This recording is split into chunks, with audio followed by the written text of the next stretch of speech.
Right guys, welcome back to the channel. Hope you're all smashing it. Happy Thursday. Well, quick one today.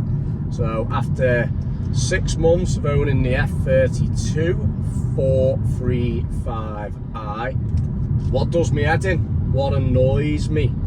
So I did the same kind of video when I had my f30 330 diesel, but basically I probably cancelled out some of them annoying factors by purchasing a car with Harman Kardon, ProNav, which were two of my absolute biggies. Now, the f32 isn't that much different to the f30, obviously 2 doors, 4 doors and shape, but most of the standard equipment in it is exactly the same. So there's not as much that really annoys me. So let's get into it. First one, and it probably goes with all BMWs of this era, stop-start system. It is absolutely annoying to the point where as soon as I get in the car, turn it off. Now, I didn't do it on my f30 and I should have, but Tom has actually coded it out on this. So when you start the car in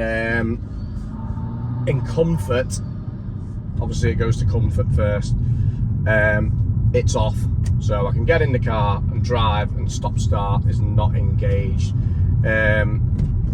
If you engage Eco Pro, then stop start will start doing its thing.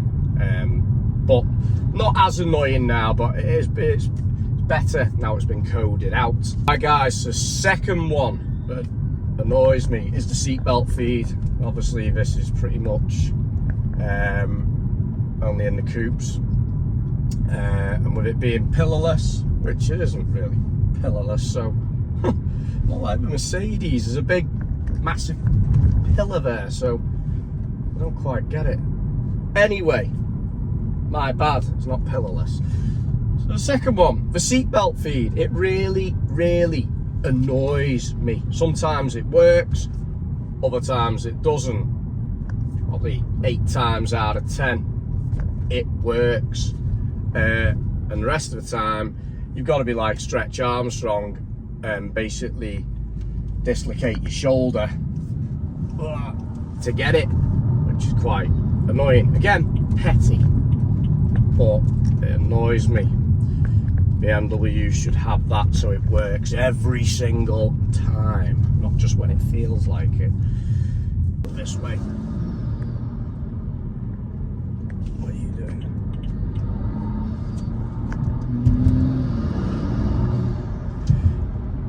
Yeah guys, so next one, really biggie, really annoys me, and again, petty, and this was the same with my f30.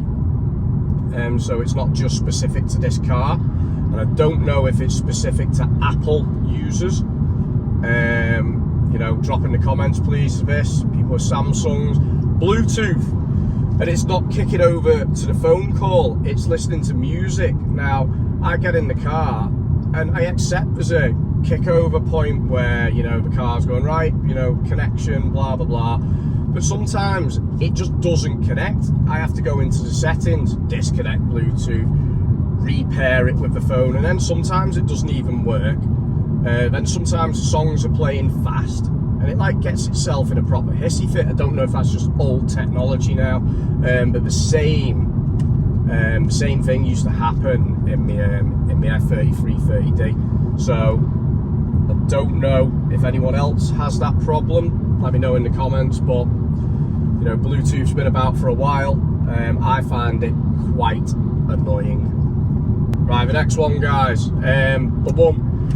Eco Pro. Now, you all know, if you've watched previous videos, I am Miss Daisy. I like to spend most of my time in Eco Pro, chugging along, taking my time, maximising my fuel economy in my 3 litre straight 6 petty turbo. However, in my f30, which was a mapped car, 310 brake, lots of torque, Eco Pro in that car was alright. you could proper launch it off the line and it'd get traction and it'd just go. Absolutely brilliant. This, well, I'll put it in Eco Pro now, and obviously Eco Pro, put it in that engages the stop start system, so turn that off. But here we are, chugging along. That's 1.75 foot down. It's just, the 30D it'd have been up the road. Now I use now mainly comfort, because Eco Pro is just non-responsive. Absolutely rubbish in the 3.5 Petty anyway. Right, well, the next one probably doesn't bother many people. I remember back in the day I had E36s and obviously E46s. I had the compacts and I had the coupes and I had the convertibles. Now I know these aren't like a Mercedes, a proper true pillarless coupe where you can have the back windows down. You can do it on the convertibles. I used to be able to do it on my 46. But I used to think it was just brilliant how you could have that whole space on a cabbie open, and like obviously the Merc coupes, it looks fantastic and it serves a purpose, obviously more air in. Now obviously when I had my E36 coupes, they had the little windows on the back, the little pop out glass, which, and the compacts as well, which didn't let much air in, but it just let a bit of airflow in, which is better than nothing. This sealed unit, can't open it. Don't know, petty again, but it annoys me that predecessors had it, this doesn't. So there we go, guys. All in all, not too many things that really annoy me. I could mention things like the run flat tyres. Yeah, they are a bit annoying, but I mentioned in previous videos, this ride in this car doesn't seem as bad on the Pirelli run flats as it did with the Conti run flats on the F30. So I'm not going to put that in because it doesn't really annoy me. I could go on about fuel economy, how it annoys me. Yeah, it does, but don't buy a 3 litre petrol. That's me.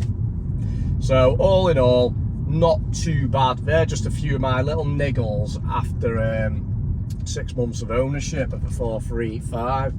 So let me know if you've got any little niggles on your 4 Series or in your 3 Series. Not everything in life is perfect, but there's still gonna be them things that annoy you and you just learn to live with it. That's just my opinion. So there we go.